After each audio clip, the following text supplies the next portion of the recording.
Now available. Paperback and Kindle Unlimited. ISIS, the main event. It's carnage inside of a steel cage when the goddess next door steps in the squared circle with the beast from the boss in this action-packed all-new ISIS series adventure. Get ISIS, the main event, paperback and Kindle Unlimited today.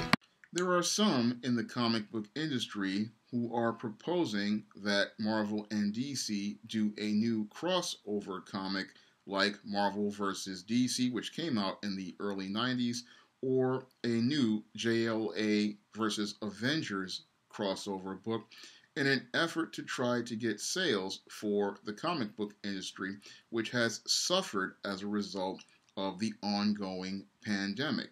Now, many comic shops were forced to close as a result of many state orders for sheltering in place, and they were deemed non-essential businesses. And even some printers and distributors like Diamond Comics were forced to close because they were non-essential businesses, and many in the comic book industry have been seeing sales decline over the last couple of months, and they fear that if this ongoing thing goes any longer, that it could lead to a complete collapse of the comic book industry. Now, when I take a critical examination of this proposed idea of a Marvel DC crossover, I can't support it because this is another silver bullet approach to trying to revive the comic book industry. And the industry has been trying to do this for the last 25 years, looking for one comic to be the magic bullet that will revive sales for the overall industry, and that's just not how business works.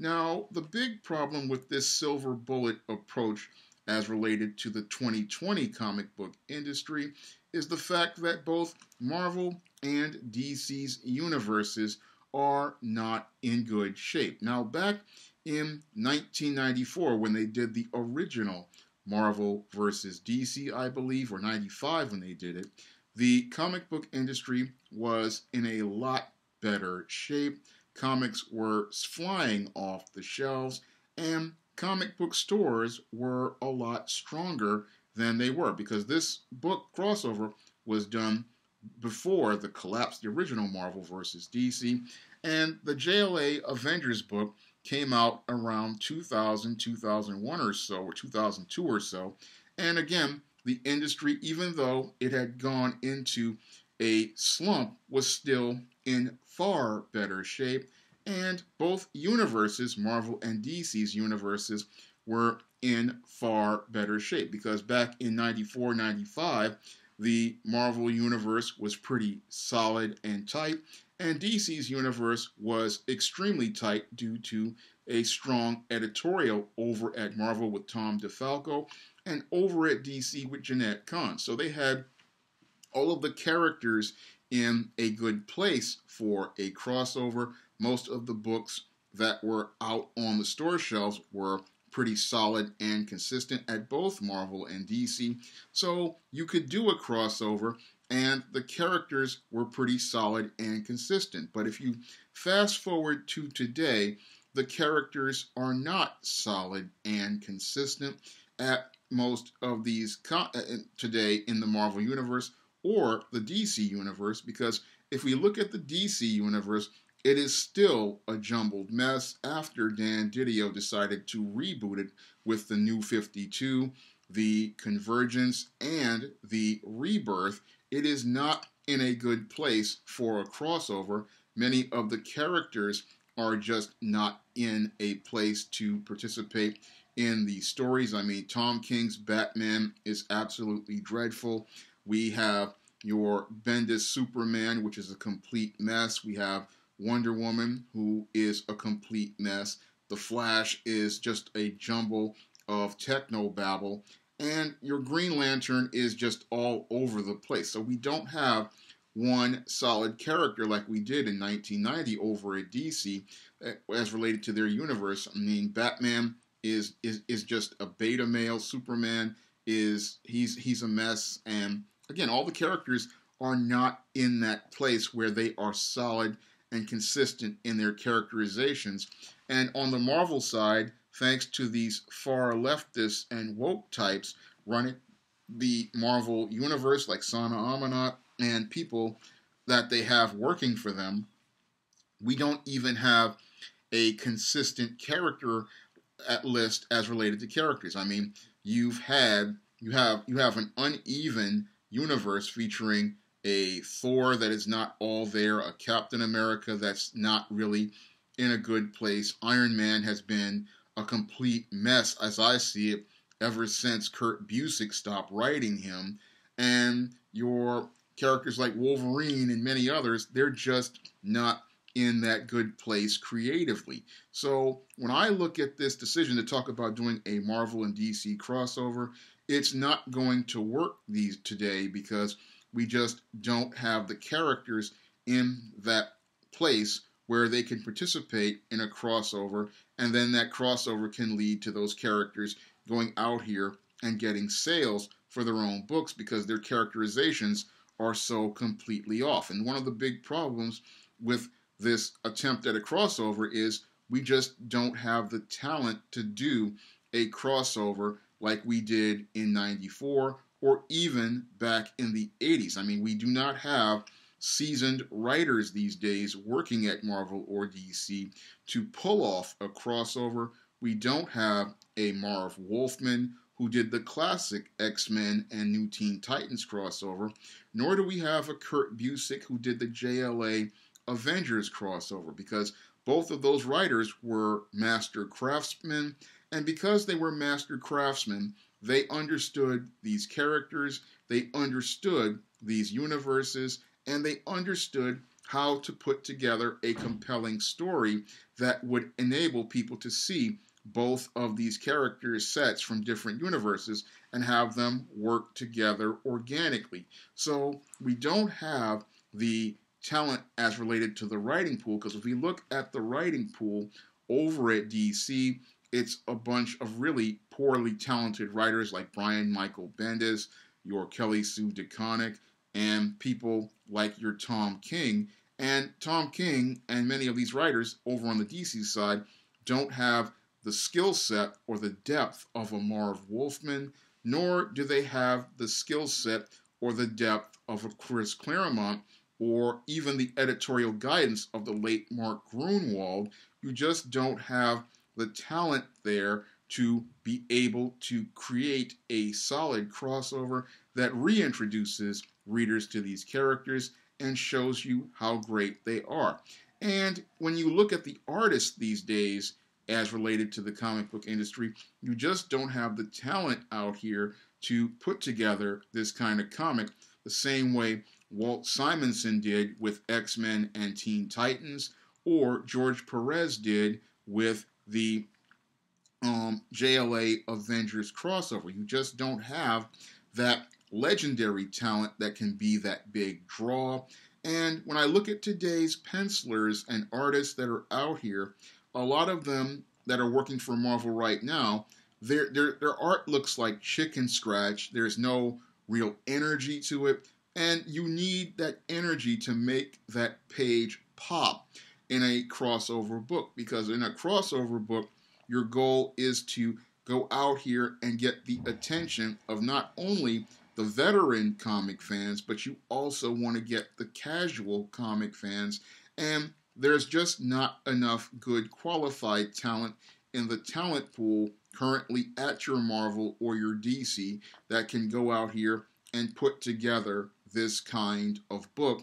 And even worse, you just don't have the editorial there to shape that vision to make a compelling story that makes both characters in each universe look strong and be able to sell those characters in these stories. Because when an editor has to go out here and shape that vision, he has to use what's currently there.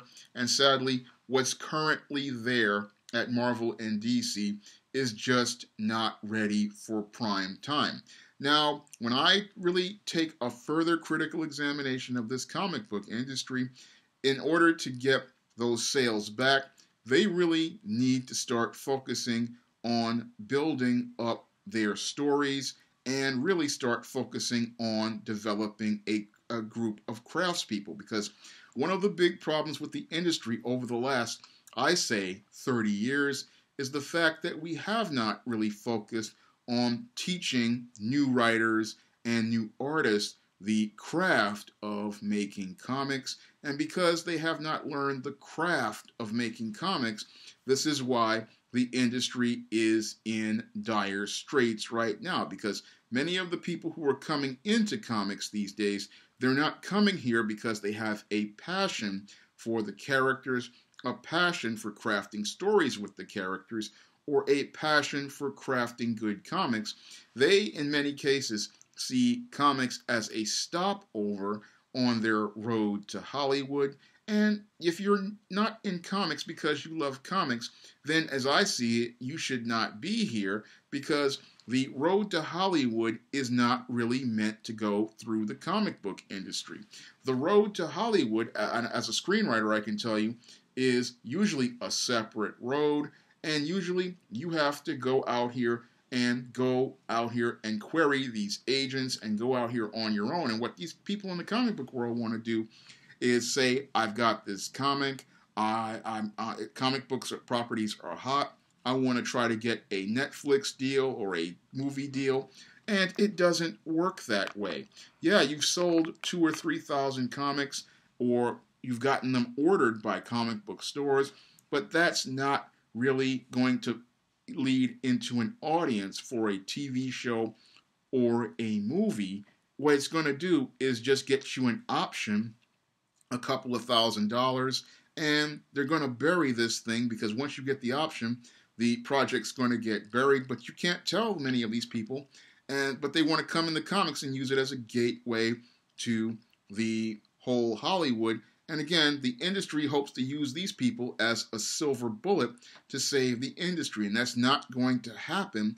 The only way you're going to save the industry is, sadly, by having to go out here and search for those craftspeople, because it's only those craftspeople who can really start creating those stories. And that's going to be a long, painful road for this industry, because we have not developed those craftspeople over the last 30 years, because in the 90s, we took a lot of we didn't really have people mentoring one generation of writers and artists, and we're paying the price for that, because one generation of writers and artists taught another generation of writers and artists a lot of things that were wrong, and they learned how to make those mistakes, and the next generation built on those mistakes, and it's going to take a lot more time to teach the skills as related to writing. It's going to take a lot of skills to teach people how to do dynamic art, and it's going to take years to teach the skills as related to crafting solid stories.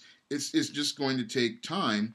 And again, many people in the industry, they're still hoping for the magic silver bullet that leads to a Fantastic Four #1, a Giant Size X-Men #1, an Amazing Fantasy 15 #1, but it just doesn't work that way. Yes, those books were considered some of the icons of the industry, but what people don't understand is those books became popular years after they were published. Once they were published, yes, they came out, but it took years for those books to become these iconic books. Many of these books were oftentimes poor sellers when they first came out, and it took years for them to become this big popular character or this big popular title.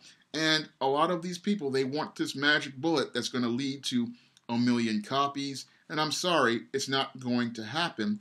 It may take years for a character to get popular. It may take years for a character to get a following. It's not going to be an instant thing. And many people in the industry need to get into reality and understand that this is going to be a rough period for the industry. And the only way out of this rough period is you're going to have to really start getting lean on your catalog, get lean on the titles, really start making people compete for jobs instead of just giving people jobs because of their politics or their beliefs. And you're really going to have to hire real quality talent. And when you see quality talent, really focus on developing them and really focus on giving them support so that they can become the talent that goes out here and generates sales on the regular. Because when I look at many of today's comics and what's on the page, I really don't see strong pages as related to storytelling, and I don't see strong writing as related to writing. Now, there are some good books here and there, like The Wrong Earth, which is exceptional. Was an exceptional miniseries. What else was out there? There's a lot of great books. Wrong Earth is good. Elvira was good. Count Crowley was good. Now, these aren't household names, but the writing on these books is rock solid. There's a bunch of great books out there and a lot of great talent. And I really look at that talent. I'm like, they're working on these not too well-known characters. But if these guys were to work on many of these other books, Superman and Batman, maybe they could get their sales up, because these books have the story, and Marvel and DC need the story. And this is something that the industry really needs to focus on getting these people who have great skills and getting them on books so that they can get the sales up for many of these titles that are struggling, especially flagship titles like Superman, Batman, Wonder Woman, and Spider-Man, and get these books back to being fun, fantastic, all ages adventures everybody can enjoy. And that's really, it's going to take, again, a lot of work to do this. And any seasoned publisher like myself, we know that it's not going to be a magic bullet that revives an industry. It's going to take good storytelling from all of the books in publishing houses like Marvel, DC, and Image to do this, and many other companies like Boom and Dynamite Studios. It's going to take an effort as related to increasing standards, increasing quality, and hiring the very best talent out here that's going to get the industry out of this slump.